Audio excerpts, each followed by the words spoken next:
উপমহাদেশের কিংবদন্তি কণ্ঠশিল্পী রুনা লায়লা ক্যারিয়ারে অসংখ্য সম্মাননায় ভূষিত হয়েছেন তিনি। তবে এবার তার মুকুটে যুক্ত হতে যাচ্ছে নতুন এক পালক। দীর্ঘ 6 দশকের বর্ণাঢ্য ক্যারিয়ারের স্বীকৃতিস্বরূপ ভারতের মর্যাদাপূর্ণ মিনারি দিল্লি সম্মাননা পাচ্ছেন তিনি।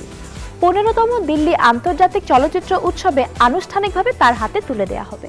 I'm so very happy to be a part of the International Film Festival and to have received an award. বাংলাদেশের সঙ্গীতের এক উজ্জ্বল নক্ষত্র রুনা লায়লা। তার কণ্ঠের জাদুতে মুগ্ধ হয়েছে গোটা উপমহাদেশ। সঙ্গীতে বিশেষ অবদানের স্বীকৃতি স্বরূপ বিভিন্ন সময়ে তার ঝুলিতে যুক্ত হয়েছে দেশি বিদেশি নানা সম্মাননা। এবার সঙ্গীতে বিশেষ অবদানের স্বীকৃতি স্বরূপ ভারতে বিশেষ সম্মাননায় ভূষিত হতে যাচ্ছেন সঙ্গীতের এই মহাতারকা।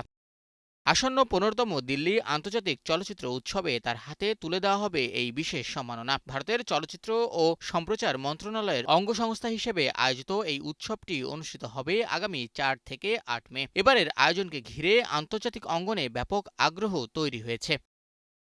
এই প্রাপ্তিতে উচ্ছ্বাস প্রকাশ করে সামাজিক মাধ্যমে নিজের প্রতিক্রিয়াও জানিয়েছেন রুনা লায়লা। মর্যাদাপূর্ণ মিনারে দিল্লি সম্মানে ভূষিত করার নিমন্ত্রণের জন্য দিল্লি আন্তর্জাতিক চলচ্চিত্র উৎসব কর্তৃপক্ষকে ধন্যবাদও জানিয়েছেন সঙ্গীতের এই তারকা।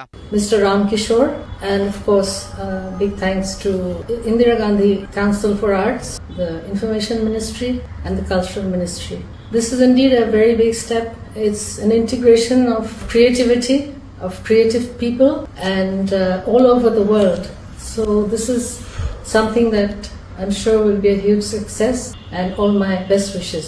সম্প্রতি রুনা লায়লাকে একটি চিঠি পাঠিয়েছেন উৎসবের প্রতিষ্ঠাতা ও সভাপতি রাম কিশোর পর্চা। চিঠিতে তিনি লেখেন, কয়েক দশক ধরে আপনার সুমধুর কণ্ঠ এবং বর্ণাঢ্য শৈল্পিক যাত্রা ভারত ও বাংলাদেশের কোটি কোটি মানুষের হৃদয় ছুঁয়েছে। আমাদের অনেকের কাছে আপনার গান শুধু সঙ্গীত নয়, বরং আবেগ, স্মৃতি এবং আমাদের দুই দেশের মধ্যে এক সুন্দর সেতুবন্ধন। সঙ্গীত ও চলচ্চিত্রে আপনার অবদান এমন এক সাংস্কৃতিক ঐতিহ্য সৃষ্টি করেছে যা আগামী প্রজন্মকে অনুপ্রাণিত করে যাবে।